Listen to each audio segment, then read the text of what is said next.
High hello viewers, welcome to NTV. This is Tarak. బేసిక్గా రాజు Tarun and Lavanya అనే వివాదం ఎప్పుడైతే బయటకు వచ్చిందో దాని ద్వారా అంటే రకరకాల వాదనలు వినిపించాయి. అటు ఒకళ్ళు ఇటు ఒకళ్ళు ఇటు ఒకళ్ళు ఇటు ఒకళ్ళు. బట్ కాకపోతే ఏంటంటే ఒక వ్యక్తి మాత్రం ఫస్ట్ నుంచి ఒకటే నిజమని నమ్మాడు, దాన్నే నిజమని చెప్తా వచ్చాడు, దాన్ని నిజమని ప్రూవ్ చేయగలిగాడు చివరికి. అలాగే రాజు తరుణ్ ముందస్తు బెయిల్ కూడా తీసుకొచ్చాడు. He's none other than Shekhar Basha అనమాట. ముందు నుంచి మనకు ఆర్జేగా పరిచయమే, విజేగా పరిచయం. బట్ ఆయనలో ఈ యాంగిల్ ఉంది అంటే ఏ లాభం లేని దానికోసం ఎంత నిలబడతాడని తెలిసింది మాత్రం చాలామంది షాక్ అయ్యారు. ఆయన డెడికేషన్ చూసి నాకే షాక్ అనిపించింది. అయితే శేఖర్ భాష మనతో ఉన్నారు. ఆయన లైఫ్ స్టైల్ గురించి మిగతా విషయాలు అంటే ఎటు కేసు అనేది ఒక పక్కకు పోయింది కాబట్టి మిగతా విషయాలు మాట్లాడదాం ఆయనతోటి. హలో శేఖర్ భాష గారు. హాయ్ తారక్, ఎలా ఉన్నారు? బాగున్నాను. ఒక్క విషయం చెప్తా ఇక్కడ ఫస్ట్. నేనేదో అద్భుతం చేసేసాను నేను చెప్పట్లేదు. నన్ను నిలబెట్టిందే మీరు, మీడియా వాళ్ళే నిజంగా ఏదో నమ్మి నన్ను తీసుకొచ్చి కూర్చోబెట్టి ఏదో ఉందని చెప్పారు. అని కూడా ఏంటంటే నేను అద్భుతమైన డిటెక్టివ్ కూడా ఏం కాదు. ఒక మంచి పనికి పూనుకుంటే ప్రపంచం అంతా నాకు వచ్చి హెల్ప్ చేస్తే అలా వచ్చే ఆధారాలు తప్ప. కొంతమంది సిఐడి నేను డిటెక్టివ్ చేయాలి ఇలా అంటున్నారు, కానీ ఇట్ జస్ట్ హ్యాపెండ్ అంతే. టైంలో లావణ్యకి స్పేస్ ఇచ్చారు, మీకు స్పేస్ ఇచ్చారు. బట్ మీరేంటంటే నిజమని నమ్మారు, దాన్ని ప్రూవ్ చేశారు కాబట్టి. అంటే ఇప్పుడు లేదంటే ఎక్కడో ఒక పోలీస్ స్టేషన్ ఫోన్ చేసి లెటర్లు తెప్పించడం, అవన్నీ సబ్మిట్ చేయడం, వాటి అదే కీలకంగా మారడం లాంటివి జరగవు కదా. సో ఫస్ట్ వచ్చే క్వశ్చన్ ఏంటంటే శేఖర్ అని ఉంటుంది, భాష అని ఉంటుంది. ఇంతకీ మీరు శేఖరా భాష అని దేనికి సంబంధించిన వాళ్ళు అర్థం కాదు. నేను మనిషి. బట్ యాక్చువల్గా ఎఫ్ఎంలో ఫస్ట్ నేను ఆర్జేగా చేరినప్పుడు శేఖర్ దాదా అని పేరుతో ఉండేవాడిని. అప్పట్లో శంకర్ దాదా వచ్చింది. తర్వాత కొన్నాళ్ళకి ఆ ఎఫ్ఎం నుంచి వేరే ఎఫ్ఎంకి బెటర్ ఆఫర్ వస్తే అక్కడికి వెళ్ళాను. వెళ్ళినప్పుడు అక్కడ అదే పేరు కంటిన్యూ చేస్తే ప్రాబ్లం వస్తుంది కాబట్టి ఇంకేదైనా బెటర్గా ఆలోచించాలన్నప్పుడు నేను మాణిక్ భాష అంటే ఆ ఫ్లో బాగుంది, అదే టైప్లో మనం శేఖర్ భాష అని పెట్టుకున్నా. అలా స్టార్ట్ చేసాను. ఆ భాష కానీ వేరే భాష ఏం కాదు. చాలా మంది కమ్యూనిటీ పరంగా కూడా ఎందుకు సార్ మన కమ్యూనిటీలు అనుకుంటా ఉంటారు యాక్చువల్గా. కానీ మీ హెయిర్ స్టైల్ మాత్రం సపరేట్ ఫ్యాన్ బేస్ ఉంది. మొన్నటిదాకా అయితేనేమో ఒక రకంగా మాకే భయం వేసేది, బాబు ఏంటి ఇలా అయిపోయాడు ఈయన అని చెప్పి. అంటే అది మారుతూ ఉంటుంది. మారుతూ ఉంటుందా? మారుస్తూ ఉంటారు. అయితే మామూలుగా ఏంటంటే దువ్వడం ఇష్టం లేదు నాకు, అస్సలు దువ్వ చిన్నప్పటి నుంచి. సో ఒక పర్టికులర్ స్టేజ్కి వెళ్ళిపోయిందంటే జుట్టు బాగా ఎక్కువైపోయిందంటే ఇంట్లో ఎమ్మడి పడుతూ ఉంటారు, కట్ చేస్తావా లేదు కట్ చేస్తావా లేదు. సో అప్పుడు ఏం చేస్తానంటే తిప్పేస్తాను, అటుపడి ఉంటుంది. సో జుట్టును కూడా మ్యానిపులేట్ చేస్తారు. ఏం చేసినా దువ్వద్దు అనేది కాన్సెప్ట్. అయితే యాక్చువల్గా మీరు విజేకి కూడా పనిచేశారు. బట్ విజేకి ఆర్జేకి ఏంటంటే విజేకి ఒక చిన్న క్రేజ్ ఉంటుంది. అంటే స్క్రీన్ మీద కనపడతాం, మనకంటూ ఒక స్టైల్, ఫ్యాన్ ఫాలోయింగ్ ఇదంతా ఉంటుంది. ఆర్జేకి అంత ఉంటుంది కదా. మరి విజే టు ఆర్జే టర్న్ తీసుకుంటున్నప్పుడు ఏమన్నా అనిపించింది? అయ్యో, నేను మీలాగే ఫస్ట్ మిస్కన్సెప్ట్ వేసి రేడియోని చాలా అండర్ ఎస్టిమేట్ చేశాను నేను. ఫస్ట్ ఒక 9 నెలలు ఆల్మోస్ట్ ఒక 1 year విజేకి చేశాను. బట్ అదే టైంలో ఆ ఉన్న పాపులారిటీ ద్వారా నాకు ఆర్జే ఛాన్స్ ఈజీ అయింది. బట్ ఆర్జేగా వచ్చిన తర్వాత ఆర్జేలో నెల రోజుల్లో వచ్చిన పాపులారిటీ నాకు సంవత్సరంలో వచ్చిన పాపులారిటీ కన్నా ఎక్కువ. ఆర్జే ఈజ్ టూ గుడ్ అండి. You don't believe the kind of response they get షోలో. ఆర్జే ఈజ్ టూ గుడ్ యాక్చువల్గా. అంటే బట్ కాకపోతే ఏంటంటే this is confined to Hyderabad only. Hyderabad దాటితే మేబీ మనం ఎవరో తెలియదు. బట్ ఫార్చునేట్లీ నేను 2 చేసుకుంటూ రావడం వల్ల హైదరాబాద్ దాటినా కూడా నాకు కాస్త పర్లేదు బయట. బేసిక్గా అంటే మీ ఫ్యామిలీ వచ్చేసి మీ ఫాదర్ ఏమో లాయర్, ఈ కైండ్ ఆఫ్ థింగ్ కదా. బేసిక్ ఏంటంటే ఇంట్లో ఎడ్యుకేటెడ్ పీపుల్ వీళ్ళు ఉన్నప్పుడు ఏంటంటే మనం సినిమాల వైపు వెళ్తాం, రేడియోల వైపు వీటి వైపు వెళ్తాం అంటే జనరల్గా ఇంట్లో యాక్సెప్ట్ చేయరు. బట్ మరి మీ మొండి పట్టుదలేనా ఇదంతా, లేదంటే ఇంట్లో యాక్సెప్ట్ చేయించుకున్నారా, చేశారా? నేను ఇనిషియల్గా ఇట్లా కుప్పిగింతలు వేస్తున్నప్పుడే మా నాన్న లేదు కుదరదు అంటే నేను ఏదో 1 year టైము, తర్వాత దాన్ని ఎక్స్టెండ్ చేసుకుని 2 years టైము అది ఇది అని చెప్పి ఈ యాంకరింగ్ చేస్తున్న టైంలో ఆయనకి అప్పటికీ నమ్మకం లేదు విజేలో ఎంత వస్తుంది, పెద్ద లైఫ్ సెటిల్ అయితే అమౌంట్ అయితే కాదు, చక్కగా సాఫ్ట్వేర్ ఇంజనీరింగ్ చేసే ఉద్యోగం చేసుకోవచ్చు కదా అంటే ఒక పక్క కొన్నాళ్ళు అది కూడా చేశాను. బట్ ఎప్పుడైతే ఆర్జేయింగ్ వచ్చిందో అంటే ఆర్జేయింగ్ కూడా అది కూడా ఫస్ట్ చేసిన ఎఫ్ఎంలో పెద్ద ఎక్కువ సాలరీ ఉండేది కాదు. బట్ సెకండ్ ఒకసారి నేషనల్ అవార్డు లాంటిది వచ్చిన తర్వాత, ఐఆర్ఎఫ్ అవార్డు వచ్చిన తర్వాత నేను వేరే ఎఫ్ఎం వెళ్ళిన తర్వాత it's on par with any software job. అంత మంచి శాలరీతో వాళ్ళు నాకు ఆఫర్ చేశారు. ఇంకా తర్వాత మా నాన్న కూడా ఎక్కువ ప్రెషర్ పెట్టలేదు, ఓకే ఆర్జే చేసుకోవాలి. But at the same time అదే చేస్తున్నా, నా ప్యాషన్ సాఫ్ట్వేర్ ఇంజనీరింగ్, టెక్నాలజీ వాటిని నేను ప్రోగ్రామింగ్ చేసుకుంటూనే ఉంటాను అప్పుడప్పుడు. అవుట్ ఆఫ్ ఇంట్రెస్ట్ చేస్తాను. బట్ బేసిక్గా ఏంటంటే అది చేసేవాళ్ళు అవుట్ ఆఫ్ ఇంట్రెస్ట్ ఇది చేస్తారు, బట్ మీరు ఇది చేస్తూ అవుట్ ఆఫ్ ఇంట్రెస్ట్ అది చేస్తారు. అది ఇంట్రెస్ట్ అది నాకు ఫస్ట్ నుంచి. మొత్తం మీకు అంటే ఏదైనా కూడా సవ్యంగా ఉంటే అసలు మీరు అపసవ్య దిశలోనే వెళ్ళాలి ప్రతిదానికి. అపసవ్యం ఇంకా మొన్న ఏదో దీంట్లో వామాచారం అంటే దక్షిణం అంటే మనం రెగ్యులర్గా రైట్ సైడ్ చేస్తాం, ఆపోజిట్. మీరు ఏ కేసు అయినా కొంచెం అంటే న్యాయం వైపు నిలబడతారు అది అంటారు. మరి వేణుస్వామి కేసులో ఎంత దూరంలో మీరు? దాని గురించి కూడా అడిగారు. పాయింట్ ఏంటంటే అగైన్ నేను ఒక్క మాట ఇక్కడే ఒక మాట చెప్పేస్తాను. ఆయన తప్పు కాదు, ఆయన దగ్గరికి వెళ్ళే వాళ్ళ తప్పు. అజ్ఞానం మీది, ఆదాయం నాది. బోల్డ్ మంది ఉన్నారు ఇట్లా, ఆయన కాకపోతే 100 మంది ఇట్లా పెట్టుకొని మోసం చేసేవాళ్ళు బోల్డ్ మంది ఉంటారు. వెళ్ళడం మీది తప్పు కదా.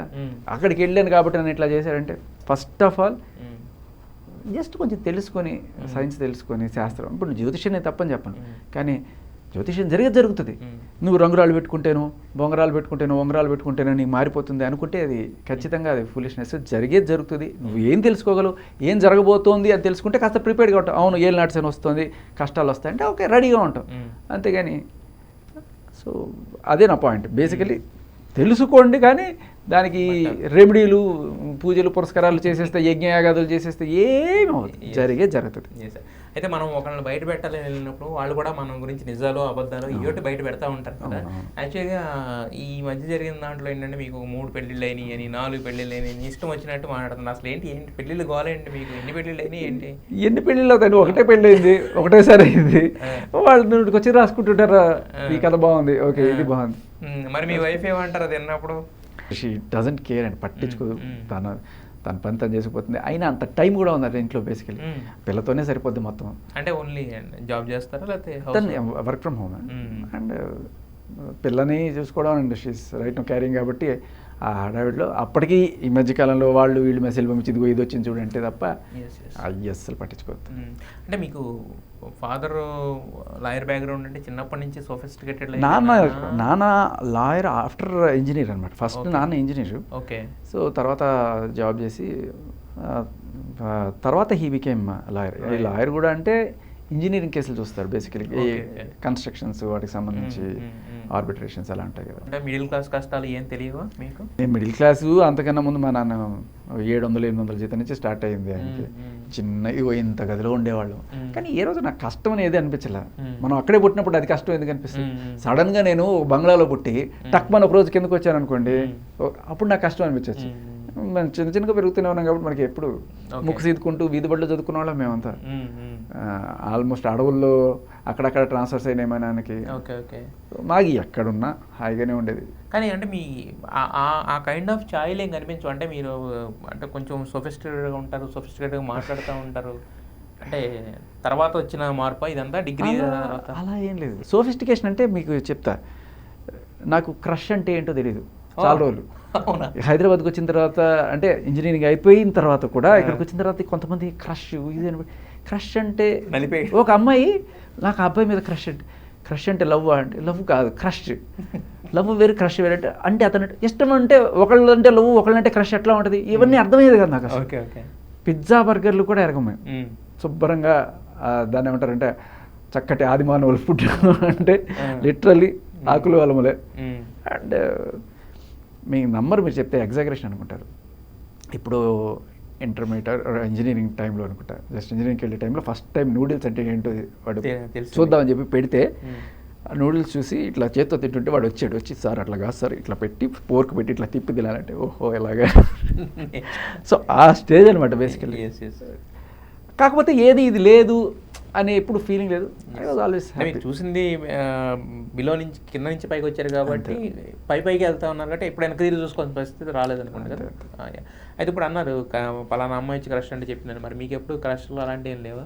అంటే అప్పుడు మేము అనుకునేంటే నేను ఆవిడ ఫేవరెట్, సౌందర్య గారు అంటే ఇష్టము, అట్లా లక్ష్మీరాయ్ అంటే ఇష్టం. సో అలా కొంతమంది హీరోయిన్స్ అంటే ఇష్టం.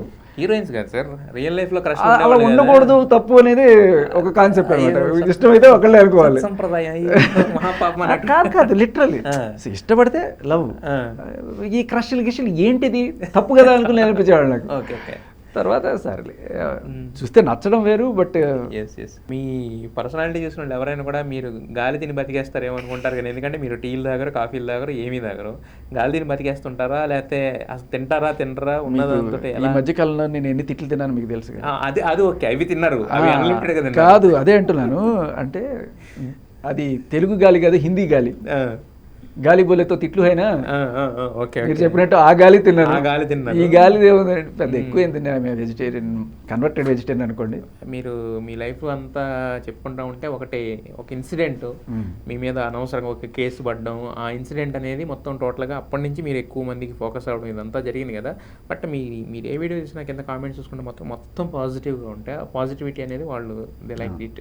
అంటే వాట్ ఈస్ ద ఇన్సిడెంట్ అంటే క్లుప్తంగా ఏమైనా చెప్పగలరా మా గురించి? నా మీద మొత్తం 2 కేసులు ఉన్నాయి ఇప్పటిదాకా. అంటే అవన్నీ కూడా ఇప్పుడే ఈవిడని మనం ఇది చేసినప్పుడు ఆవిడ ఉన్న ఇన్ఫ్లుయెన్స్ వాడి రకరకాల కేసులు పెట్టడం జరిగింది. అందులో ఒక కేసు ఆవిడ నా మీద దాడి చేసినప్పుడు ఆవిడే వెళ్ళి నేనే కొట్టేశానని చెప్పి పెట్టిన కేసు. తర్వాత ఆవిడ చిలికతో ఒక ఆవిడ ఉంది, ఆవిడని తీసుకెళ్ళి ఆవిడని నేను ఏదో కోసేసానంట. ఆవిడ ఎప్పుడూ కోసుకుంది అనుకుంటా, లక్ష్మీ పడాలా అని ఒక ఆవిడ ఉంది కదా. సో ఆవిడ గురించి ఫస్ట్ యాక్చువల్గా మనం ఎపిసోడ్ చేసిందే ఆవిడ గురించి. సో ఇలా మనుషుల్ని ఎక్స్ట్రాక్షన్ చేసి చేస్తున్నారని చెప్పి అవన్నీ కూడా మనం అన్ని సాక్ష్యాలు అన్నీ ఇట్లాగే ఇప్పుడు ఈవిడికి ఎలాగైతే సాక్ష్యాలన్నీ తీసుకొచ్చానో అప్పట్లో ఈవిడికి ఈఎంఐకి సంబంధించిన సాక్ష్యాలు, మొదటి మొగుడిని ఎలా మోసం చేసింది, అతను నపుంసకుడు అని చెప్పి కేసు పెట్టింది. తర్వాత ఇంకొక చోటుకి వెళ్ళి అతను నాకు అబార్షన్ చేయించాడని చెప్పి కేసు పెట్టింది. సో ఇట్లా విచిత్రంగా కేసులు పెడుతూ వాళ్ళని డబ్బులు డిమాండ్ చేస్తుందని చెప్పి మనం ఎండగట్టాం మీడియాలో. సో ఆ ఇది ఉండింది. ఆ తర్వాత ఆవిడే కలిసి ఏదో రకంగా కొంచెం తెలిసిన పోలీస్ ఇన్ఫ్లుయెన్స్ ఏమన్నా వాడారేమో తెలియదు, బట్ ఎఫ్ఐఆర్ పెట్టారు. కానీ పెద్ద అదేమీ భయపడాల్సిన ఇదేం లేదు. ఒక రకంగా చెప్పాలంటే ఇప్పుడు చాలా మంది లక్షల్లో జనాలలాగా మీరు కూడా చూసి వదిలేయచ్చు. బట్ కాకపోతే ఏంటంటే ఒక సైడ్ తీసుకొని అంటే ఎదటి వాళ్ళు పెట్టే టార్చర్ ఒక రకంగా వాళ్ళు అంటే ఇబ్బంది కదా, ఇంట్లో వాళ్ళు కూడా ఇబ్బంది. మీకు ఎందుకని అంటూ ఉంటారు, వాదిస్తూ ఉంటారు. అంటే మీ ఇల్లు ఐడెంటిటీ కూడా ఎక్కడ తెలిసిపోద్ది అనే బాధ. ఓ పక్కన హాస్పిటల్ బెడ్ మీద నుంచి వీడియోలు ఎందుకంటే అంత ఇది మీకు అంటే ఎదటి మనుషుల మీద నిజంగా నాకే తెలియదు. నేను ఇలాంటి వాడిని నాకే తెలియదు. కానీ నాకేంటంటే చెప్తున్నారు ఒక పక్క వద్దు వెళ్ళదండి, నాకు మరుగుతోంది రక్తం ఆగట్లా, తెలుస్తోంది తప్పు, క్లియర్ కట్గా తప్పు. ఎందుకులే అని ఎందుకు అనుకుంటున్నారు నాకు అర్థం కాదు. ఖచ్చితంగా ఆగాలని ఎక్కడ అనిపించలే. దెబ్బలు తగిలే కొద్దీ ఇంకా రెచ్చిపోయి చేద్దామని అనిపిస్తుంది తప్ప ఎవరన్నా ఆపితే వాళ్ళ మీద కోపం వచ్చేస్తుంది. ఒక్క సిచ్యువేషన్ చెప్తా. ఒకనొక సిచ్యువేషన్లో మా అమ్మ నాన్న కూర్చోబెట్టి నన్ను ఇంకొక రోజు నువ్వు ఇట్లా ఇంటర్వ్యూకి వెళ్ళి సాక్ష్యాలు గీక్షాలు అని చెప్పి చూపించి మాట్లాడంటే నా మీద ఉట్టన్నారు. అయిపోయి అక్కడికి ఇంకా బయటకు వచ్చి ఛాన్స్ లేదు. వెంటనే నేను ఏం చేస్తాను సార్, నువ్వు ఇప్పుడు అర్జెంట్గా ఈ ఒట్టు తీసి గట్టి మీద పెట్టకపోతే నా మీద ఉంటాను. సో ఈ టెక్నిక్ని వాడుకోండి ఎప్పుడైనా మీరు ఇలాంటి సిచ్యువేషన్స్లో. సరే అయితే ఇప్పుడు క్రిటిసిజంని చేయడమైనా తీసుకోవడమైనా అది చాలా పెద్ద టాస్క్. అంటే మన మైండ్ అనేది ఒక రకమైన ఇదిలోకి వెళ్ళిపోతుంది కదా. మరి మీరు శేఖర్ భాష క్రిటిసిజంని ఎలా చూస్తారు, ఎలా తీసుకుంటారు? సార్ క్రిటిసిజం అంటే ఒకటి, వాళ్ళు నన్ను తిట్టినంత మాత్రాన అది నేను కాదు. క్లియర్ కట్గా నాకు తెలుసు ఆవిడ నోటికి వచ్చిన మాటలన్నీ ఏదో 4 పేర్లు ఎగితే వీడికి దీని కనెక్షన్, వీడికి దాని కనెక్షన్, నోటికి వచ్చిన మాటలు. అండ్ వాళ్ళ యాక్టర్స్ రెడీగా ఉన్నారు, ఏదో చెప్పించడం జరుగుతుంది. కానీ ఒకటంటే ఒక ప్రూఫ్ కూడా వాళ్ళు ఏం చూపించలేదు. బట్ మనం అలా కాదు, మొత్తం ఆధారాలు చూపించే మాట్లాడాం. ఆధారాలు లేకుండా ఒక ఆరోపణ కూడా చేయలేదు. సో వాళ్ళు చేసినంత మాత్రాన నిజాలు కావు. నేనేమనుకుంటానంటే వాళ్ళ జీవితంలో జరిగిన ఎక్స్పీరియన్స్లే ఇట్లా అవతల వాళ్ళకి ఆపాదిస్తున్నారేమో అని చెప్పి అనిపిస్తుంది. నేను ఎప్పుడు కూడా ఇట్లాంటివి జరిగినప్పుడు ఒక కథ అయితే గుర్తు తెచ్చుకుంటాను. స్వామి వివేకానంద ఒకసారి భిక్షాటనకి వెళ్ళినప్పుడు ఆయన్ని ఒక ఆయన తిడతాడు, ఏరా కాళ్ళు చేతులు సరిగ్గా ఉన్నాయి కదా, పని చేసుకొని బతకచ్చు కదా, ఎందుకు అడుక్కుంటున్నావు, అది ఇది తిట్టేసిన తర్వాత సరే అని వెళ్ళిపోతుంటే సరేలే తీసుకో అని చెప్పి ఇంత బియ్యం అయిపోతాడు. అంటే ఆపుతాడు. ఏంటి దీనికి మాత్రం పెద్ద పౌరుషం వచ్చిందా నీకంటే, కాదండి ఇప్పుడు మీరు ఇచ్చారు, నేను తీసుకుంటే నా దగ్గర ఉంటాయి, తీసుకోకపోతే ఎవరి దగ్గర ఉంటాయి అంటే నా దగ్గరే ఉంటాయి అంటే, అలాగే మీ తిట్లవన్నీ నేను తీసుకోలేదండి అని అంటే ఆయన దగ్గర ఉంటాయి అంతే. సో బేసికలీ ఒకవేళ నేను చెడ్డవాడిని అయితే అది మీరు చెప్పినట్టు కింద కామెంట్స్ చూస్తే అర్థమైపోతుంది. కామెంట్స్ నాకు పాజిటివ్గా ఉండడం కన్నా వాళ్ళకి నెగిటివ్గా ఎక్కువ ఉన్నాయి. బట్ అంటే కామెంట్స్ ఇవన్నీ మీరు ఇంటర్వ్యూలు ఇదంతా ఓకే, బట్ నిజ జీవితంలో ఎవరైనా మీ మొహం మీద తిట్టేస్తే లేదంటే కనుక నువ్వు ఇలాంటి వాడు అని చెప్పి నిందలు వేసేస్తే ఏం చేస్తారు? చాలా బాధ వేసింది, ఖచ్చితంగా నాకు బాధ వేసింది. కానీ బాధ వేసినప్పుడు నా టైప్ ఏంటంటే వెనక్కి తగ్గే రేపు కాదు, నేను బాధేస్తే ఇంకా ముందుకే దూకుతా తప్ప వెనక్కి నాకు ఒకటి కొట్టారంటే నేను వెళ్తాను నేను ముందుకి. అలా మా నాన్న ఎంత ఆపినా కూడా నాకు వాళ్ళకి ఒకటే చెప్పి వాళ్ళు బాధపడకుండా ఉండడానికి టైటిల్స్ పెడుతుంటారు మన వాళ్ళు, తమ్నైల్స్ రకరకాల టైటిల్స్ పెడుతుంటారు, దాని లోపల పెద్ద విషయం ఉండదు. కానీ మీకు చెప్పడం తెలియదు, మొన్న ప్రమోషన్ కోసం ఏదో సరదాగా రేవ్ పార్టీలో దొరికిన శేఖర్ భాష అని పెడితే అమ్మ ఇంకా బెడ్రూమ్లోకి రాలేదు, మా నాన్న అక్కడ కూర్చొని టీవీలో చూస్తున్నారు. రేపట్లో దొరికిన చూడడం మా నాన్న, హే నువ్వు రావు, పో ఇప్పుడే పో అని చెప్పి మా నాన్న టెన్షన్ ఇట్లా చూస్తున్నాడు. తర్వాత అర్జెంట్గా ఫోన్ చేస్తే ఏంటిరా ఏమైందంటే, నేను తెలుసురా ఇట్లా నిన్ను దేంట్లో దాంట్లో ఇరికిస్తారని తెలుసు, నేను మందు సిగరెట్ కూడా తాగాను ఆయనకు తెలుసు. సో ఇరికిస్తారని నాకు తెలుసు. ఏదంటే ఏమి కాదు నాన్న, అది సినిమా ప్రమోషన్, ఆ సినిమా పేరు రేవు అని చెప్తే సరే తర్వాత జాగ్రత్తగా ముందే చెప్పరా, హార్ట్ అటాక్లు వస్తారా మాకు అని చెప్పి ఇక నుంచి ముందే చెప్పాలనుకున్నా. కొన్నిసార్లు వాళ్ళకి ఏదో కొంత మోసే ఛానల్స్ కావచ్చు, వాళ్ళు రకరకాల టైటిల్స్ పెట్టుకొని శేఖర్ భాషకి 5 ఏళ్ళు జైలు శిక్ష ఇలాంటి టైటిల్స్ పెట్టుకొని కొన్ని పెట్టారు. ఇంకా కొన్ని ఛానల్స్లో అయితే శేఖర్ భాష హోమో, శేఖర్ భాష గంజాయి అమ్ముతాడని, ఇంకేంటి శేఖర్ భాష ఏదో అదేంటది బ్రోతల్ కంపెనీ నడుపుతాడని. సో ఇలా అన్నీ పెట్టారు. నాకు నవ్వు వస్తుంది ఒక పక్క, నేను నిజంగా నవ్వుకుంటాను ఇవన్నీ చూసి. అయితే అవన్నీ చూసి పాపం పేరెంట్స్ బాధపడతారు కదా. నేను ఒకటే అన్నా, ఒకవేళ మీకు టైటిల్ చూసి బాధేస్తే ఒక్కసారి కామెంట్స్ ఓపెన్ చేసి చూడండి, మన గురించి జనాలు ఏమనుకుంటారు మీకు అర్థం అవుతుంది అని చెప్పి అప్పుడు వాళ్ళు చూసిన తర్వాత అప్పుడు వాళ్ళు టైటిల్ చూసి బాధపడ్డం అనేసి కామెంట్లు చూసి ఎంజాయ్ చేయడం మొదలెట్టారు. నిజంగా ఎంజాయ్ చేయడం మొదలెట్టారు. ఎవరైతే మనం తిడుతున్నారో వాళ్ళు ఒక తిట్టు తిరిగితే వాళ్ళని 1000 తిట్లు తిడుతున్నారు కింద. సో ఆ రకంగా నేను కాస్త సాటిస్ఫాక్షన్ వాళ్ళకి చేశాను అనమాట. అయితే ఒక పక్కన మీరు ప్రొఫెషన్లో ముందుకెళ్తూ ఉండాలి, ఒక పక్కన ఇలాంటి డీవియేషన్స్ కూడా ఉంటాయి. మరి రెండింటిని బ్యాలెన్స్ చేసుకోవడం, balancing of mind and balancing of work, balancing of family life ఎలా ఉంటుంది మీరు?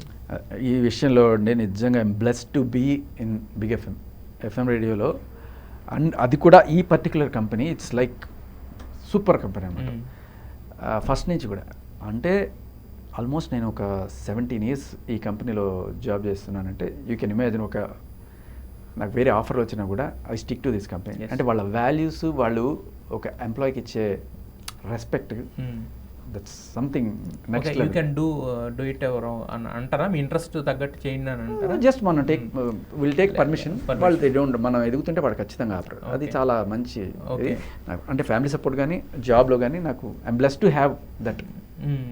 అంటే మరి మనకు ఉండేది 24 గంటలే కదా, అందరికి ఉండేది 24 గంటలే. మీరు ఒక 8 hours జాబ్ చేసి మీకు ఎప్పుడన్నా సరే రోజుకి 24 గంటలు సరిపో అనిపిస్తే గుడికి వెళ్ళండి, అక్కడ ఇంకొన్ని గంటలు దొరుకుతాయి. అంటే మరి మీరు చెప్పాలి సార్ ముందు, నేను ఆర్జేని విజయ్ కాబట్టి నాతో జాగ్రత్తగా మాట్లాడు, నేను జోకులు కూడా వేస్తుంటానని చెప్పి. మిమ్మల్ని ఏదైనా రియాలిటీ షోలో చూడాలనిపిస్తుంది, ఇలాంటి మీలో ఉన్న రహస్య కళలు కూడా బయటకు వస్తాయని చెప్పేసి. వస్తుంది. సారీ మిమ్మల్ని కట్ చేశాను. ఫ్యామిలీ లైఫ్ ఆల్రెడీ పాప కూడా ఉన్నట్టుంది కదా, చిన్న పాప. మరి ఎలా ఫ్యామిలీకి టైం కేటాయిస్తుంది? 4 తిట్లు తింటాం పెళ్ళ చేతిలో. కరెక్ట్గా ఉండాల్సిన టైంలో ఉండకుండా ఇది చేస్తున్నావు, పొద్దుకులే గంటలు ఇంటర్వ్యూస్ అని పోతున్నావు. అంటే నాకు at some point of time ఒక చిన్న ధైర్యం, అంటే ఆవిడ పుట్టింటికి వెళ్ళినా లేకపోతే మా ఇంట్లో ఉన్నా కూడా చూసుకోవడానికి ఉన్నారు. లేకపోతే నేను ఖచ్చితంగా నేను అన్ని మానేసి అక్కడే కూర్చుంటాను. That is me actually. కొంత ధైర్యం ఉండడం వల్ల నేను. అండ్ ఇంకోటి కూడా, ఆవిడ ఒకవేళ కనుక మేబీ ప్రెగ్నెంట్ కాన్పుకి వెళ్ళిపోతే అప్పుడు పిల్లల్ని చూసుకోవాల్సినప్పుడు కూడా ఎవరు లేరంటే నేను ఖచ్చితంగా అన్ని ఆపేసి అక్కడే కూర్చుంటాను. సో కానీ నాకు ఒక చిన్న ధైర్యం, అంటే అది చెప్తున్నా కదా, నా అదృష్టం ఫ్యామిలీ కానీ నా జాబ్ కానీ నాకు అట్లాంటి ఫెసిలిటీస్ ఇవ్వడం వల్ల నేను ఐ కుడ్ బి ఇలా. అంటే వాళ్ళ కింద వలగడితే నేను పైన సర్కస్ చేస్తున్నాను. శేఖర్ భాష ఎలాంటి పర్సన్? అంటే స్పిరిచువల్ పర్సనా, లేదంటే కనుక మోడర్న్ లైఫా? దేవుడిని నమ్ముతాడా, నమ్మడా? దేవుడిని నమ్మడం అంటే నేను ఒకటే బిలీవ్ చేస్తాను, దేవుడు అంటే మన ముత్తాతకి ముత్తాత, ఎవరో పూర్వీకులు వాళ్ళే మన దేవుళ్ళు. వాళ్ళు ఏదో మ్యాజిక్లు చేసేస్తారు, మనం మొక్కితే వాళ్ళు ఏదో ఇచ్చేస్తారు, తిడితే వాళ్ళు మనం ఏదో చేస్తారు. ఏం లేదు. ఇప్పుడు రాముడు ఆయన ఎప్పుడో మన పూర్వీకుడు, ఆయన ఏదో మంచి మార్గం చూపించాడు, అందుకని మనం రెస్పెక్ట్ చేయాలి. ఎక్కడైనా గుడికి పోయినప్పుడు రెస్పెక్ట్, అంతే. ఆయన జీసస్ ఉన్నారు, ఆయన ఒక మంచి సందేశం ఇచ్చారు. సో ఆయన సాక్రిఫైస్ చేశారు. సో అందరూ కూడా ఒక మంచి మార్గం చూపించారు జనాలకి, అందుకని మనం వాళ్ళకి రెస్పెక్ట్ ఇవ్వడంతో మొక్కుతాం తప్ప మొక్కితే నాకేదో వచ్చేస్తుంది అనేది ఎప్పుడు లేదు. అది నా కాన్సెప్ట్ ఆఫ్ దేవుడు అదే. నాస్తికుడా? నాస్తికుడు ఏం లేదు, అదే అంటున్నాను. గుడికి వెళ్తారు అన్నిటికి, ఎక్కడ దేవుడు కనబడితే దండం పెట్టుకోవడానికి ఇట్లా అనుకుంటాం, అంతకు మించి ఎప్పుడు కోరుకోను. ఏ రోజు ఏ కోరిక దేవుడిని కోరుకోవద్దనే సలహా ఇస్తాను. నిస్వార్థ జీవి అనమాట. స్వార్థం లేకుండా చేయ మనం. దేవుడు దండం పెట్టడానికి కూడా ఖచ్చితంగా దేవుడా నాకు ఇది దేవుడా అని పెట్టుకునే వాళ్ళు ఎక్కువ మంది. ఇందు మూలంగా అందరికీ నేను ఇచ్చే సలహా ఏంటంటే, పొరపాటును కూడా మీరు దేవుడిని ఏ కోరిక కోరుకోకండి. కోరుకోకపోతే ఏమవుతుందంటే మీకు లైఫ్లో వచ్చేది ప్రతిదీ సర్ప్రైజ్. ఇప్పుడు దేవుడా నన్ను తారక్ ఎన్టీవీలో ఇంటర్వ్యూ చేస్తే బాగుంటుంది, మంచి మైలేజ్ వస్తుంది నాకు అని చెప్పి నేను కోరుకున్నాను అనుకోండి, అది జరిగింది అనుకోండి, నార్మల్గా ఉంటుంది. అలా నేను రోడ్లో పోతుంటే టక్కుని తారక్ ఫోన్ చేసి ఎన్టీవీలో ఇంటర్వ్యూ రాబోయా అంటే వావ్, దట్స్ ఎ సర్ప్రైజ్. ఏమీ కోరుకోకండి, లైఫ్లో ఏమీ ఎక్స్పెక్ట్ చేయకండి, everything is surprise. This is another mirror side of Shekhar Basha యాక్చువల్గా. అయితే యాక్చువల్గా మీకు ఇంతకుముందు ఈ నడుస్తున్నప్పుడే చాలా వరకు వచ్చినాయి, అసలు బిగ్ బాస్ కోసమే శేఖర్ భాష పన్నాగం పన్నాడు, బిగ్ బాస్లోకి వెళ్తే బాగుండు అది ఇది అని చెప్పి. ఒకవేళ నిజంగా అసలు బిగ్ బాస్ ఆఫర్ అనేది కనుక వస్తే కనుక శేఖర్ భాష వెళ్తాడా? ఒకవేళ వెళ్ళి అక్కడ అంటే ఇలాంటి బిహేవియర్తో అక్కడ రాణించగలుగుతాడా? అంటే నేను మొత్తం యాజ్ ఇట్ ఈస్గా మొత్తం పిన్ టు పిన్ ఏ రోజు చూడలేదు, బట్ అసార్టెడ్గా అక్కడక్కడ చూస్తున్నాను నాకు ఉన్న టైంలో. నాకు వెళ్ళాలని కోరుకునేది చాలా రోజుల నుంచి. సో లాస్ట్ ఇయర్ కూడా నాకు పిలిచారు, బట్ అన్ఫార్చునేట్లీ ఆ ఇంటర్వ్యూలో మెటీరియలైజ్ అవ్వలేదు. బట్ వస్తే ఖచ్చితంగా మేబీ చాలామందికి డ్రీమ్ అది వెళ్ళాలని, నేను వెళ్తా ఖచ్చితంగా. కానీ ఈసారి ఒకవేళ వెళ్తే మాత్రం నాకు ఇప్పటిదాకా సంపాదించుకున్న ఈ సపోర్టర్ పాపులారిటీ ఏదైతే ఉందో ది నెక్స్ట్ లెవెల్కి కనుక వెళ్తే నేను ఏదైతే ఫైట్ చేస్తున్నానో ఆ కాజ్కి ఇది మరింత బలం చేకూరుస్తుంది అనేది నా నమ్మకం. దానికోసమే వెళ్తారు ఒకవేళ వెళ్తే కూడా? లేదు, నాకు జనరల్గానే ఇంట్రెస్ట్, బట్ ఇది ఖచ్చితంగా నాకు హెల్ప్ అవుతుంది. అంతేగాని దీనికోసం చేయడం అనేది పచ్చి అవ్వదు అన్నమాట. అయితే ఇప్పుడు బిగ్ బాస్ హౌస్ గురించి మనం మాట్లాడుకుంటే కనుక లోపల అదే ముక్కుసూటితనాలు అన్నీ ఉంటాయి కదా. యాక్చువల్గా ఒకరి గురించి ఒకరు బ్యాక్ బెచ్చింగ్లు ఇవన్నీ ఉంటాయి. మరి ఇంత ముక్కుసూటితనంగా ఉండే శేఖర్ భాష ఏదైనా తప్పు చూస్తేనే రగిలిపోయేటట్టు ఉండే శేఖర్ భాష అక్కడ వర్కౌట్ అవుతాడా? ఎంతవరకు నెట్టు రాగలుగుతాడు? అవుతామో లేదో, బట్ నేను నేనగానే ఉంటా. అయితే అవుతాం, లేకపోతే లేదు. బట్ దానికోసం మార్పులు అయితే ఉండవు. బట్ శేఖర్ భాషలో ఉన్న మీరు ఇందాక 24 గంటల కోణం ఏదైతే చూసారో, గుళ్ళో గంటలు, అలాంటి చిలిపి కోణం అయితే మీరు ఖచ్చితంగా చూస్తారు. ఈ ఫైట్స్ ఇవన్నీ మరి ఎంతవరకు తీసుకోగలనో తెలియదు.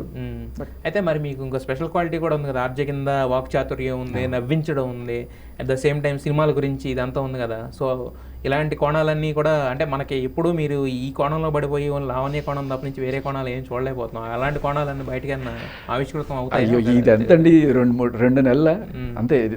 ఇవాళ 27 కదా, అంటే ఇవాళ మన బొమ్మకి 50 రోజులు, 50 డేస్ బొమ్మ ఇది. బట్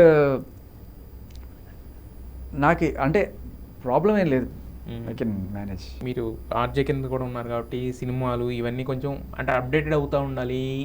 వీళ్ళందరితో ఉంటుంది, నాట్ ఓన్లీ రాజుతో చాలామంది హీరోలతో ఉంటుంది కదా. సో అలా అప్డేట్ అవుతున్నప్పుడు అలా చాలామంది హీరోలు మీ స్టేషన్స్కి వచ్చినప్పుడు కనుక మీకు బాగా నచ్చిన కన్వర్జేషన్స్ అంటే ఎవరితో అయినాయి? ఏ హీరోయిన్తో అయినాయి? 17 ఏళ్ళు ఎంతమంది అదే చేసి మహేష్ బాబు డైరెక్ట్గా స్టూడియోలోకి వచ్చి ఒకరోజు ఇట్లాగా కూర్చున్నారు. దట్స్ సంథింగ్ లైక్ అతిథి సినిమాకి. ఆ రోజు మొత్తం మా దాని ఉంటారు టెలాస్ అని ఉంటుంది, ఆన్లైన్ కాల్ చేస్తుంటారు. 12 లైన్స్ ఉంటాయి, తప్ప తప్ప తప్ప మోగిపోయింది, బ్లాస్ట్ అయిపోయింది. తర్వాత కాల్స్ కూడా ఆగిపోయింది. దట్ వాజ్ అండ్ నా కెరీర్ స్టార్ట్ అయింది, నా ఫస్ట్ షో ఆర్జీగా అల్లు అర్జున్ గారితో. First show was with Allu Arjun, launch అనమాట, స్టేషన్ లాంచ్ అల్లు అర్జున్ గారితో స్టార్ట్ అయింది. సర్ప్రైజింగ్లీ తర్వాత ఆ స్టేషన్ మారి వేరే స్టేషన్కి వెళ్ళినప్పుడు కూడా ఆ స్టేషన్లో కూడా అల్లు అర్జున్ వచ్చి లాంచ్ చేశారు. మీకు అల్లు అర్జున్ అనేది ఫ్యాక్టర్ బాగా కలిసి వస్తుంది లిటరల్లీ. సో అలా పెద్దవాళ్ళని ఆర్జీవిని ఇంటర్వ్యూ చేసినప్పుడు, ఆర్జీవి గారిని ఇంటర్వ్యూ చేసినప్పుడు ఒక క్వశ్చన్ ఆయన అడిగినప్పుడు బాగా మంచి మజా అనిపించింది. ఆయన సినిమాలన్నీ చూస్తున్నప్పుడు ఒక డి కంపెనీ అని ఒక సినిమా వచ్చింది. దాంట్లో ఆయన హీరో ఒకప్పుడు ఏదో సాదాసీదాగా బతికి రోడ్లో తన్నులు తిన్నవాడు, తర్వాత పెద్ద కంపెనీకి డి కంపెనీకి ఓనర్ అయిపోతాడు. సో డాన్ అయిపోతాడు, వాళ్ళంటే అందరూ భయపడుతుంటారు. సో ఆయన్ని హీరోయిన్ అడుగుతుంది ఒక షాట్లో, నీకేంటి ఇంత సంపాదించేసావు కదా, ఇంకా నీకు లైఫ్లో ఏంటి కిక్కు అని అడుగుతుంది. అడిగినప్పుడు ఆయన అంటాడు, ఒకడు ఫస్ట్ స్టార్టింగ్ ఇయర్లో నన్ను కొట్టాడు, ఆడు నేనేం చేయలా, కానీ వాడు ఈరోజు ఎక్కడున్నా కూడా నేను ఆయన ఏదో ఒకటి చేస్తానని భయపడుతూ ఉంటాడు, ఆ భయంతో నేను బతికా, అదే నాకు కిక్ అంటాడు. నేను అడిగా, సార్ ఈ సీన్ ఉంది కదా, ఇది మీ రియల్ లైఫ్ సీనా? ఎందుకు అడుగుతున్నానంటే విజయవాడ సిద్ధార్థ కాలేజీలో మీరు చదువుతున్న రోజుల్లో మిమ్మల్ని మీద కూడా ఇట్లాగే ఎవరో అటాక్ చేశారని, అదే సీన్ ఫస్ట్ శివ సినిమా స్టార్టింగ్లో ఆ కారు వెనకాల నుంచి పొగొస్తూ ఉంటే వాళ్ళని కొడతారు కదా, అదే పెట్టి మీరు అక్కడ తీశారని అనుకుంటున్నాను. అండ్ ఈరోజు మీరు ఈ రేంజ్లో ఉన్నారు, పెద్ద డైరెక్టర్ అయ్యారు, మిమ్మల్ని కొట్టిన వాళ్ళు ఇలా మిమ్మల్ని చూసి ఎక్కడో చోట భయపడుతూ ఉంటారు కదా, అది చూసి మీరు ఏం చేస్తున్నారు, తుమ్ సచ్చుముచ్చు రాక్షసు అంటది, ఆ రాక్షసుడు మీరేనా అని అడిగా. అంటే ఒప్పుకున్నారు ఆయన. Mm. రకుల్ ప్రీత్ సింగ్ Mm. తను ఫస్ట్ ఇంటర్వ్యూ నేనే చేశాను. చేశారు, okay. తను ఎలా అంటే అదేం సినిమా మన వెంకటాద్రి ఎక్స్ప్రెస్, కరెక్ట్. వెంకటాద్రి ఎక్స్ప్రెస్కి ఇంటర్వ్యూ చేయడానికి వచ్చారనమాట. మామూలుగా అసలు ఏ రకమైన హడావిడి లేకుండా సాదా సీదగా తను ఇలా వచ్చి కూర్చొని చాలాసేపు మాట్లాడడం, చాలా అంటే డౌన్ టు ఎర్త్గా మాట్లాడడం. అండ్ ఐ థాట్ లైక్ అప్పుడు ఇంటర్వ్యూ చేస్తున్నప్పుడు for sure she's going to go places అని చెప్పి అనిపించింది. తర్వాత విజయ్ దేవరకొండ, ఆయన పెళ్లి చూపులు సినిమాకి ఆయన హీరోయిన్ రీతు వర్మ, వీళ్ళిద్దరూ వచ్చి అక్కడ కూర్చొని, అప్పుడులో వాళ్ళకి బోల్డ్ అంత టైం ఉండేది. వాళ్ళిద్దరు కూర్చొని అక్కడ సీన్ ఎనాక్ట్ చేయడం, మాట్లాడుకోవడం బోల్డ్ అంత సేపు అనమాట. లిటరల్లీ అంత టైం ఇచ్చేవాళ్ళు మాకు. నాని, అబ్బా ఒక్కొక్కటి గుర్తొస్తున్నాయి గత నుంచి. అష్టాచెమ్మ సినిమాకి నాని, స్వాతి ఇద్దరు కూడా మా స్టూడియోలోకి వచ్చి ఇట్లా ఇట్లా కూర్చొని కింద కబుర్లు చెప్పుకున్నాం. తర్వాత నా బర్త్డేకి పిలిస్తే వాళ్ళిద్దరు కూడా వచ్చి హ్యాపీగా పిజ్జాలు తిని సరదాగా, ఇది పిజ్జా హట్లో. So those are golden days అనమాట. అయితే మనకి ప్రతి దాంట్లో ప్రతి ఏ ప్రొఫెషన్లో కూడా డ్రీమ్ ఉంటుంది, నాకు పలానా వాళ్ళతో మాట్లాడాలి. ఇప్పుడు మీదేంటంటే ఆ ప్రొఫెషన్ కాబట్టి ఎవరినైనా ఒకళ్ళని పలానా వాళ్ళని ఇంటర్వ్యూ చేయాలి ఇప్పటికైనా అనే డ్రీమ్ ఏమైనా? ఆఫ్కోర్స్ అనుకున్నాను. చిరంజీవి గారిని ఒకరోజు చిరంజీవి గారిని కలిసినప్పుడు అడిగాను. ఆ రోజు నా చాలా నుంచి అడగాలనుకున్న క్వశ్చన్. ఎందుకంటే మన చిరంజీవి గారి చుట్టూ ఉన్న వాళ్ళందరూ కూడా లైక్ భక్తులే ఉంటారు ఆయన. నేను కూడా అంటే ఒక కన్స్ట్రక్టివ్ క్రిటిసిజంలో ఆయన ఎవరైనా సరే అంత ధైర్యంగా వెళ్ళి చెప్పగలరా? సార్ ఇప్పుడు మీరు ఒక సినిమా తీస్తున్నప్పుడు ఇది బాగుందా బాగాలేదని అడిగితే మీరు చేసింది ఏదైనా సరే బాగుంది అని అనేవాళ్ళే తప్ప ఇది లేదు సార్ ఇది కొంచెం ఏదో తేడాగా ఉంది అని చెప్పే ధైర్యం ఎవరికైనా ఉందా మీ దాంట్లో? అలాంటప్పుడు మీరు ఎటువంటి ఆ జడ్జిమెంట్ ఎక్కడి నుంచి తీసుకుంటారంటే చెప్పింది కరెక్ట్ శేఖర్. సురేఖ మా మిస్సెస్ ఖచ్చితంగా ఇది బాగాలేకపోతే బాగాలేదు, షీల్ కాల్ ఎ స్పేడ్ బాగాలేకపోతే బాగాలేదని చెప్పేస్తారు మొహం మీద. నేను జడ్జిమెంట్ మా మిస్సెస్ నుంచి తీసుకుంటా అని చెప్పారు. సో అది నాకు బాగా గుర్తుండిపోయింది. క్వశ్చన్ అది. సో ఆయన ఇంటర్వ్యూ చేశాను. అమీర్ ఖాన్ ఇంటర్వ్యూ చేశాను. ఇది మన పీకే సినిమాకి ఆయన ఇక్కడికి వచ్చారు, మన సినిమాక్స్కి వచ్చినప్పుడు. సో అమీర్ ఖాన్తో తెలుగు మాట్లాడే చల్లని కోరిక. మాట్లాడిస్తూ అమీర్ ఖాన్ని అడిగా ఇట్లా, మీరు కనుక తెలుగు మాట్లాడితే తెలుగు వాళ్ళందరూ ఎంతో మీకు ఫ్యాన్స్ ఉంటారు, ఒక్కసారి మీరు మాట్లాడారంటే మీకు దిల్ ఇచ్చేస్తారు అట్లాగే అంటే. సరే ఏం మాట్లాడాలి చెప్పన్నాడు అంటే హిందీలోనే. అంటే హాయ్ నేను మీ అమీర్ ఖాన్ అంటే, హాయ్ నేను మీ అమీర్ ఖాన్ అని చెప్పని, హే అమీర్ ఖాన్ కాదు ఇట్స్ ఆమిర్ ఖాన్. ఓకే మా తెలుగు వాళ్ళందరూ మిమ్మల్ని అమీర్ ఖాన్ అంటారు సార్ అని చెప్పాను. అది తర్వాత అదే రోజు అనుష్క శర్మని కూడా ఇంటర్వ్యూ చేసాను. ఓకే. అండ్ క్రికెటర్స్ కూడా పెద్ద వాళ్ళని ఇంటర్వ్యూ చేశాను. ఓకే. కామెంటరీ చేశాను కలిసి వెంకటపతి రాజు గారితో స్టార్ స్పోర్ట్స్లో. అయితే యాక్చువల్గా నేను అనేది ఇప్పటివరకు ఎంతమందిని చేశారు డ్రీమ్స్ కమ్ ట్రూ అన్నట్టు, మిగిలిపోయిన వాళ్ళు అంటే ఎవరన్నా అంటే పవన్ కళ్యాణ్ ఇలాంటి కొంతమంది ఎక్స్ట్రీమిటీ పవన్ కళ్యాణ్ గారితో కూడా ఒకసారి కలిసే అవకాశం వచ్చింది, అదృష్టం దొరికింది మాకు. అది మ్యాచ్లో ఇట్లా CCL మ్యాచ్ ఏదో జరుగుతున్నప్పుడు ఆయన ఉన్నప్పుడు ఆయన్ని, తర్వాత అనుష్క ఇద్దరిని కూడా అదే రోజు నేను కలిసి మాట్లాడడం జరిగింది. బట్ సాలిడ్ ఇంటర్వ్యూ అయితే చేయలేదు. అయితే మరి పవన్ కళ్యాణ్ గారిని ఇప్పుడు is the deputy CM of AP, ఆయన ఒక 10 years జర్నీ, ఫెయిల్యూర్స్ నుంచి సూపర్ సక్సెస్, ఎలా అనిపిస్తుంది ఒక జర్నీ చూసినప్పుడు? అంటే యాజ్ ఏ ఆడియన్గా లేదా యాజ్ ఏ ఫ్యాన్గా? ఆయన జర్నీలో సక్సెస్ ఉన్నా ఫెయిల్యూర్ ఉన్నా ఒక్కటి బాగా నచ్చేది ఏంటంటే ఇది జెన్యున్ అంటే జెన్యున్. మనసుకి మేకప్ వేసుకోరు ఆయన, అంతే. అది బాగా నచ్చుతుంది. కొన్నిసార్లు అమాయకత్వంతో మోసపోయిన సిచ్యువేషన్స్ అనిపిస్తుంది. ఆయన మంచితనాన్ని కొంతమంది వాడుకొని ఆయన మోసం చేశారు అనిపిస్తుంది తప్ప ఈజ్ లిటరల్లీ జెన్యూన్. అంటే మనం అనుకుంటుంటాం కొంతమంది రాజకీయ నాయకులు కొంత పుష్ వచ్చిన తర్వాత ఇనిషియల్గా ఒక మంచి కాజ్ కోసం వస్తారు, బట్ తర్వాత వాళ్ళకి ఆఫర్లు రకరకాలు వచ్చిన తర్వాత వాటికి లొంగిపోయి లేకపోతే డబ్బు మరిగి వాటిలోకి వెళ్ళిపోయి స్కామ్లోకి వెళ్ళిపోతుంటారు కదా. బట్ ఆయనలో ఎప్పుడు ఆ కోణం కనిపించలేదు. ఏ డబ్బు ఈజ్ నథింగ్ అనే ఆ యాటిట్యూడ్ భలే నచ్చుతుంది నాకు. డబ్బు నథింగ్ నాకు అంటాడు ఆయన, అది బాగా నచ్చుతుంది నాకు. మొత్తానికి అయితే మీతో మాట్లాడుతూ ఉంటే మీలో ఉన్న వాక్ చాతుర్యం ఆ డిఫరెంట్ కోణం అనేది బయటకు వస్తుంది. ఇప్పటివరకు ఎప్పుడు గొడవలు ఇంకోటే కానీ ఇదేం మాట్లాడలేదు. మొత్తానికి అంటే the other side of Shekhar Basha అనేది మాత్రం నాకు చాలా అంటే ఏదో ఒక ఫ్రెండ్తో కూర్చొని మాట్లాడుంటుంది కానీ జస్ట్ ఇంటర్వ్యూ లాగా ఇంకోలాగా అయితే అనిపించలేదు. ఇప్పటివరకు చాలా కష్టపడ్డారు. మీ గోల్స్ మీ లక్ష్యాలు ఏవైతే ఉన్నాయో నెరవేరాలని మనస్ఫూర్తిగా కోరుకుంటున్నాం. మీరు నెక్స్ట్ లెవెల్కి వెళ్ళాలని మనస్ఫూర్తిగా ఆశిస్తున్నాం. Thank you thank you Tarak. Yeah.